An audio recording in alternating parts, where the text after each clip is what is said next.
నమస్తే. నేను మీ సన్నపురం నాగచంద్రుడు, సీనియర్ న్యాయవాది. ఛార్జ్ షీట్ ఎన్ని రోజుల్లోపు కోర్టుకి సమర్పించాలి?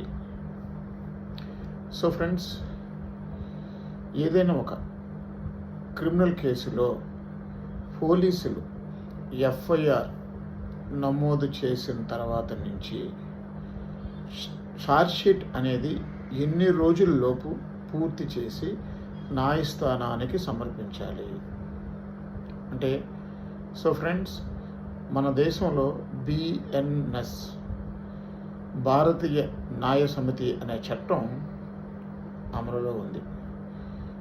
ఈ చట్టంలో సెక్షన్ 187 సబ్సెక్షన్ 3 క్లాజ్ 1 and 2 ప్రకారంగా ఎప్పుడైనా సరే ఏదైనా ఒక నేరం తీవ్రమైన నేరమా లేక సాధారణ నేరమా అని నిర్ధారించుకున్న తర్వాత, సాధారణ నేరం అయితే పోలీసులు 60 days 60 రోజుల లోపు సమగ్రమైన దర్యాప్తు చేసి పూర్తి చేసి న్యాయస్థానానికి ఛార్జ్ షీట్ అనేది సమర్పించాలి. అదే తీవ్రమైన నేరం అయితే, for example rape, kidnap, murder, attempt to murder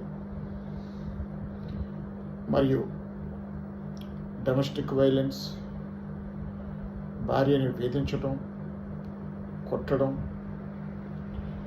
ఇలాంటివి తీవ్రమైన అయితే 90 రోజుల్లోపు సమగ్రంగా దర్యాప్తు ముగించి ఛార్జ్ షీట్ని న్యాయస్థానానికి సమర్పించాలి.